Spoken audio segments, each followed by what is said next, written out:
ఈరోజు టిఫిన్ అయితే పెసరట్టు పిండి ఉండే అవగొట్టేసాం మళ్ళీ పెసరట్టు. నేనేమో కొంచెం రాత్రి అన్నం ఉంటే తినేసాను. అయితే పొడులు ఇది చారు పొడి.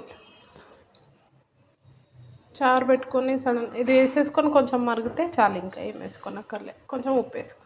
ఇది చారు పొడి ఇప్పుడే పట్టి పెట్టాను. మిక్సీ వేడి ఉంటుంది కదా, అది చల్లగా అయ్యాక డబ్బాలో పోసుకో. ఇదేమో కరివేపాకు పౌడర్. మామూలుగా అయితే పిల్లలు ఎవరు పెద్దలు కూడా తీసి పక్కన పెడతారు కదా, అలా పెట్టకుండా కరివేపాకు పౌడర్ చేశాను. వేడి అన్నంలో రోటీలో కూడా తినొచ్చు. దోశ ఇడ్లీ కూడా సూపర్ ఉంటుంది.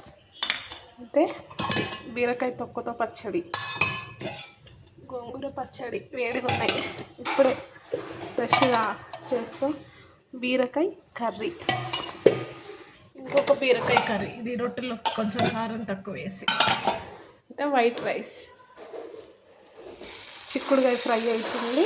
చిక్కుడుకాయ ఫ్రైలో ఉప్పు వేసి ఆల్రెడీ, కొంచెం కారం వేసి ఈ కొబ్బరి కూడా వేసేస్తా.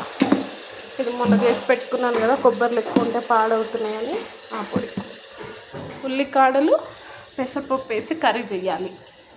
ఇంక ఇవన్నీ ఇడ్లీ దోశ పిండిలు రెడీగా పెట్టుకుంటాం. సరే, మీరు ఏం చేశారో కామెంట్ చేయండి, లైక్ చేయండి. బాయ్.